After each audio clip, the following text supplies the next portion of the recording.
Olha, a história da invenção do avião parece que todo mundo já conhece de cor, né? Aquela imagem clássica, dois irmãos americanos, uma praia com muito vento e pronto, um voo que mudou o mundo para sempre. Mas e se essa fosse só metade da verdade? Hoje a gente vai mergulhar de cabeça numa das disputas mais fascinantes e até acaloradas da história da tecnologia. Pois é, essa é a pergunta que divide nações e especialistas há mais de um século. De um lado tem a resposta que parece óbvia. Do outro, fica aquela sensação de que a história de verdade ficou meio escondida. Então, vamos investigar os fatos e os argumentos que botam lenha nessa fogueira.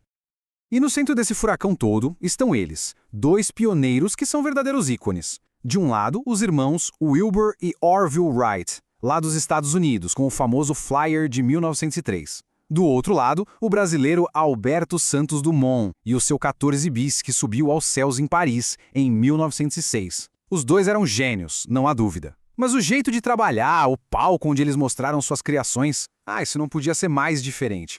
Então, para entender essa disputa, vamos começar pelo lado mais famoso da história, a versão que o mundo todo conhece, a dos irmãos Wright.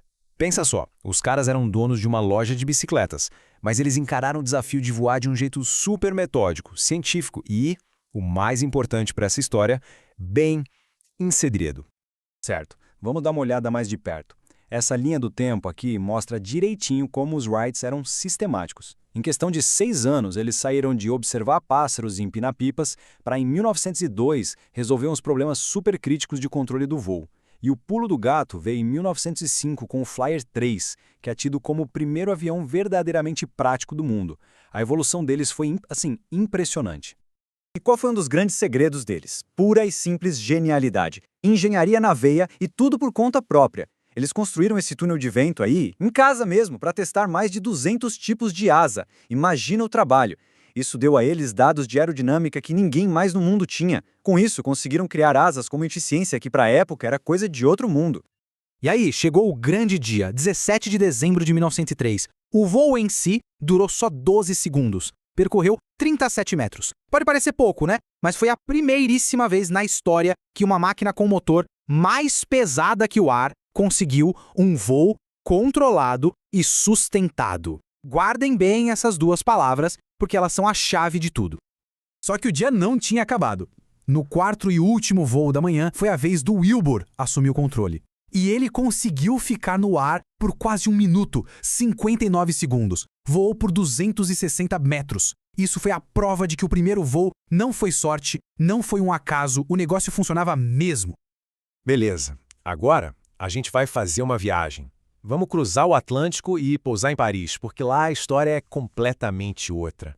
É hora de conhecer Alberto Santos Dumont, um inventor que, diferente dos Wright, operava sob os holofotes do mundo. O voo do Santos Dumont foi o exato oposto do segredo. Foi um espetáculo, um evento público gigantesco. Pensa na cena. Paris, uma multidão com milhares de pessoas, jornalistas de tudo que é canto e o mais importante, fiscais de órgãos de aviação, tudo gente oficial.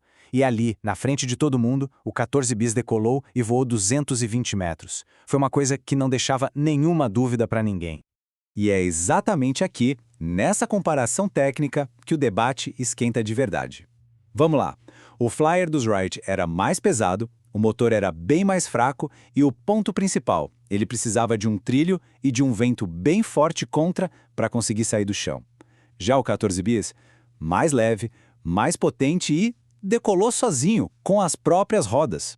Agora some isso à diferença entre 5 testemunhas locais e uma multidão com fiscalização oficial, pronto, a polêmica está servida. Essa citação aqui resume perfeitamente a maior crítica que se faz aos Wright. Eles voaram em segredo, muito focados em garantir as patentes. Já o Santos Dumont, bom, ele era o oposto. A filosofia dele era de conhecimento livre. Ele compartilhava os projetos, queria que todo mundo pudesse construir para que a aviação como um todo pudesse avançar. Então, o ponto principal da controvérsia é esse aqui. Os críticos dizem que o voo de 1903 foi, na verdade, mais uma espécie de planagem com ajuda do que um voo que se impulsionou sozinho. Essa dependência do trilho, do vento forte, isso bota um grande ponto de interrogação se aquilo era mesmo um voo autônomo. Uma coisa que o 14 bis, por outro lado, provou que era, sem deixar a menor dúvida. E aí que a gente chega no coração do debate. A briga não é só sobre quem fez primeiro, sobre a data no calendário. A questão é muito mais profunda. É sobre o que, afinal de contas, se define como invenção. O que define o primeiro voo? Essa comparação aqui mostra perfeitamente essa divisão que é quase filosófica. Para quem defende os Wright, a invenção aconteceu ali, no teste privado. A máquina funcionou, então está inventado. Ponto. Já para quem defende o Dumont, não basta funcionar. A invenção só acontece de verdade com a demonstração pública, oficial, autônoma. É quando se prova o valor daquela tecnologia para o mundo todo ver. Passaram-se décadas e essa discussão ainda pega fogo. Mas por quê? Porque essa polêmica não virou só uma curiosidade nos livros de história e continua tão presente até hoje. Porque, no final das contas, o que eles criaram foi uma das grandes alavancas de mudança na história mundial.